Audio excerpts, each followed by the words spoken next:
स्वर्ग सुमन के सभी प्रिय श्रोताओं को प्रभु यीशु मसीह के नाम में प्यार भरा सलाम।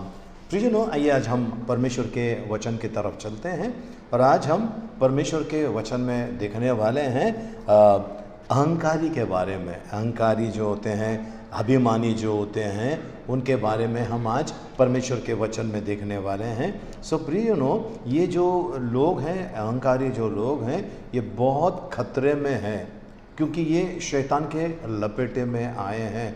उनको बचना बहुत ज़रूरी है। अंत समय में परमेश्वर का वचन कहता है भयानक होने वाला है, ठीक है ना। तो आज हम जो परमेश्वर के वचन में देखने वाले हैं, आइए उन वचनों की तरफ चलें। सबसे पहला अहंकारी, घमंडी है ना, ये कौन था, अभिमानी कौन था, उससे हम स्टार्ट करके फिर आगे हम वचनों की तरफ चलते हैं। यशायाह नबी की किताब 14 अध्याय उसका 13 से लेकर 15 वचन। यशायाह नबी की किताब जो पुराने नियम में है उसका 14 अध्याय 13 से लेकर 15 वचन तक। तू मन में कहता तो था कि मैं स्वर्ग पर चढ़ूँगा, मैं अपने सिंहासन को ईश्वर के तारागण से अधिक ऊंचा करूँगा और उत्तर दिशा की छोर पर सभा के पर्वत पर विराजूँगा। मैं मेघों से भी ऊंचे ऊंचे स्थानों के ऊपर चढ़ूँगा, मैं परम प्रधान के तुल्य हो जाऊँगा, परंतु तू अधोलोक में उस गड्ढे की तह तक उतारा जाएगा। प्रभु परमेश्वर को धन्यवाद। प्रियजनों, परमेश्वर का वचन यहाँ पर लिखा है शैतान के बारे में, और ये अपने आप को परमेश्वर के तुल्य या परमेश्वर से ऊंचा बैठने का प्रयत्न कर रहा था। अभिमानी, अहंकारी, घमंडी ऐसा हो गया। ये होने के वजह से इसको पटक दिया गया नीचे। आज प्रियजनों, आपको और मुझे परमेश्वर का वचन कहता है, हम चलेंगे नीति वचन उसका 26 अध्याय उसका 12। नीति वचन पुराने नियम के अंदर है, 26 अध्याय उसका 12 पद देखेंगे। यदि तू ऐसा मनुष्य देखे जो अपनी दृष्टि में बुद्धिमान बनता हो, तो उससे अधिक आशा मूर्ख ही से है। जो अपनी दृष्टि में बुद्धिमान बनता है, प्रभु का वचन कहता है, नीति वचन में लिखा हुआ है, तू अपनी समझ का सहारा मत लेना। प्रियजनों, आज हर कोई इस चीज़ में फंसा हुआ है। वो अपने दृष्टि में अपने आप को बड़ा समझता है और वहीं पर वो गलत काम कर बैठता है। सो प्रियजनों, आइए हम परमेश्वर के वचन की तरफ जब हम चलते हैं, हम ये देखेंगे कि मेरे अंदर कुछ घमंड है क्या, कुछ गर्व की बातें हैं क्या, मैं अभिमानी हूँ क्या।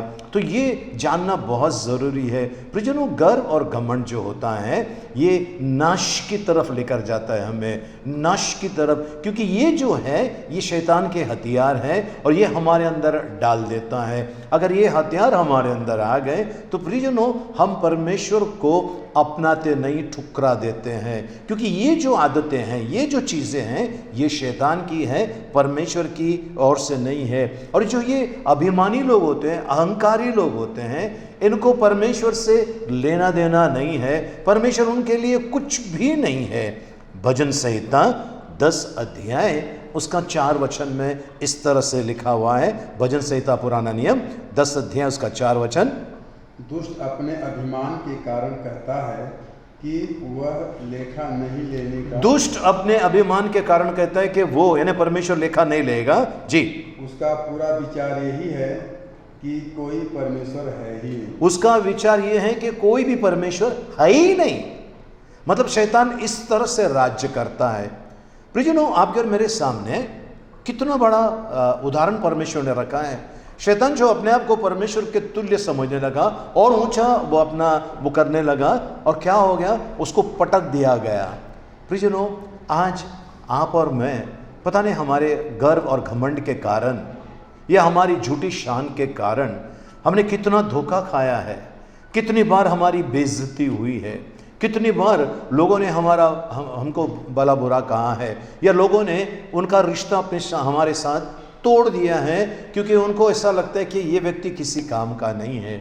तो तो प्रियजनों, ये जो हथियार है शैतान का, जैसा मैंने शुरुआत में कहा, ये हथियार यदि आपके अंदर है तो आप खतरे में, मैंने शुरुआत में कहा था, आप खतरे में हैं, क्योंकि शैतान ने अपनी मोहर लगा दी है। शैतान ने अपनी सारी आदतें आपके और मेरे अंदर डाल दी है। इसके लिए सावधान हो जाओ प्रियजनों। तो एकदम सावधान होने के लिए परमेश्वर का वचन कहता है, नीति वचन 16 अध्याय उसका 18 पद देखते हैं हम। नीति वचन, पुराना नियम, नीति वचन 16 अध्याय उसके 18 पद में इस तरह लिखा हुआ है, विनाश से पहले गर्व और ठोकर खाने से पहले घमंड होता है। विनाश से पहले गर्व और ठोकर खाने के पहले घमंड होता है। विनाश, नाश ने लिखा है, विनाश लिखा है। विनाश मतलब सत्यानाश, विनाश मतलब अभी उठने का कोई गुंजाइश नहीं है। और ऐसा ये जो है गर्व और घमंड है प्रियजनों। और चलते हम थोड़ा सा विस्तार से देखेंगे लोगों के जीवन में क्या होने लगा है।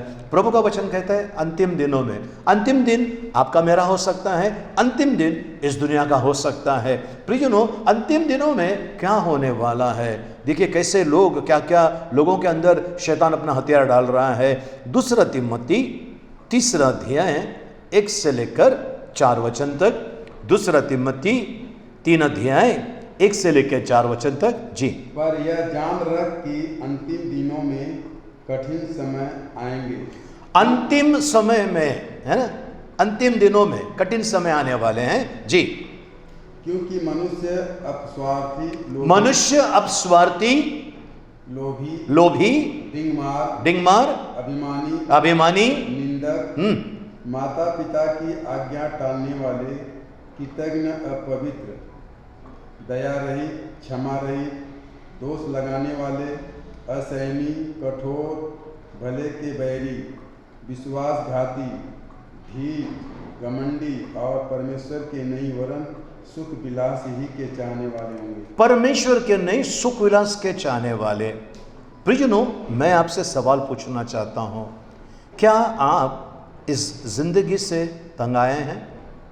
क्या आपका ये जो जीवन है आपको लगता है कि व्यर्थ है? इसका मतलब है कहीं ना कहीं आपने अपना जीवन के अंदर शैतान को आने दिया है। आज प्रियजनों, बहुत ज़रूरी है, वो प्रत्यक्ष रूप में या अप्रत्यक्ष रूप में वो आ सकता है। बहुत ज़रूरी है कि मैं मेरे जीवन में ये सारी चीज़ें आने नहीं दूंगा। चलिए मैं आपको एक उदाहरण देता हूँ। मैं अगर चल रहा हूँ, जूते पहने हुए हूँ, और एक बारीक कंकड़ का टुकड़ा अंदर आ गया है, ये कंकड़ का टुकड़ा जब तक मैं उसको जूते में से बाहर नहीं निकालता हूँ तब तक मैं सही तरीके से नहीं चल पाऊंगा, मुझे वेदना होगी, दर्द होगा। लेकिन जब मैं उन चीज़ों को उठाकर फेंक देता हूँ, उन कंकड़ को उठाकर फेंक देता हूँ, तब क्या होगा, मैं बिल्कुल आराम से चल सकूँगा। आज प्रियजनों, आपको और मुझे बदलना बहुत ज़रूरी है। आपको और मुझे आत्मिक रीति से, मानसिक रीति से बदलना बहुत ज़रूरी है, क्योंकि ये चीज़ें जो है संसार की हैं। और प्रभु का वचन कहता है संसार और संसार में की सारी वस्तुएं मिटते जाती है। तो आज आपका ध्यान कहाँ पर है प्रियजनों?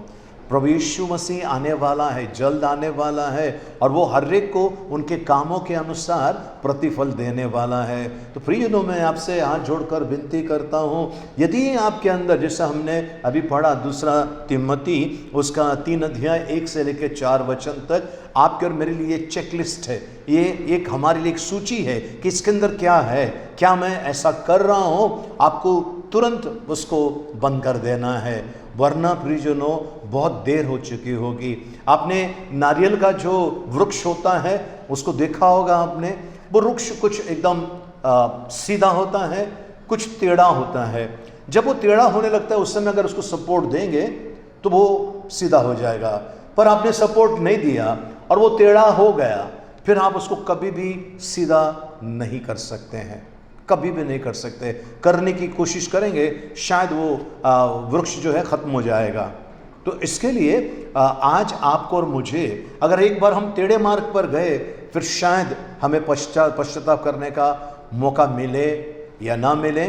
तो प्रियजनों, आज ज़रूरी है, इनमें से क्या चीज़ें आप कर रहे हैं उसमें से बाहर आइए, बहुत ज़रूरी है।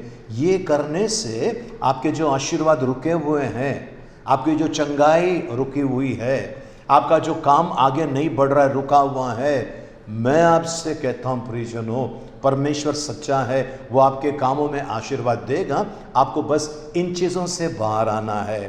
प्रभु का वचन कहता है जो आत्मा पाप करेगा वो दंड से दंड मिलने वाला है। इसके लिए आज मैं आपसे विनती करता हूँ प्रियजनों, कल हमारा है या नहीं हम नहीं जानते हैं, पर हमारे लिए एक बहुत बड़ी आशा है और वो है यीशु मसीह जो आपसे और मुझसे प्यार करता है।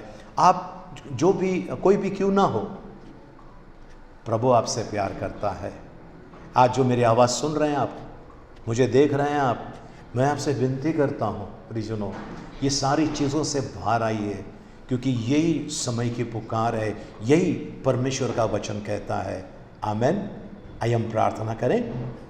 पिता परमेश्वर, आपको धन्यवाद देते हैं, आपके नाम की स्तुति महिमा करते हैं। ये आपके बच्चे जो देख रहे सुन रहे हैं प्रभु जी, इन सभी को आपके पवित्र हाथों में सौंपते हैं। इनके पर आपकी कृपा, आपकी दया, आपकी शांति, आपकी बरकतें और आपकी आशीषें मांगते हैं प्रभु। प्रार्थना करते हैं प्रभु जी, इनके अंदर वो परिवर्तन लेकर आइए ताकि ये किसी भी प्रकार की बुराई में न फंसे, किसी प्रकार की जो आदतें जो इनके अंदर है, जो आपके नज़र में गलत है, उसमें से बाहर निकालने के लिए आप सहायता मदद कीजिए पिता, ऐसा हम आपसे प्रार्थना करते हैं प्रभु यीशु मसीह के मीठे मधुर पवित्र नाम में, आमेन। आइए हम आखिरी शुरुआत के लिए प्रार्थना करें। अब पिता परमेश्वर का प्रेम, प्रभु यीशु मसीह का अनुग्रह और पवित्र आत्मा की सहभागिता अब से लेकर सदा तक हम सबके साथ में बनी रहे। आमेन, आमेन।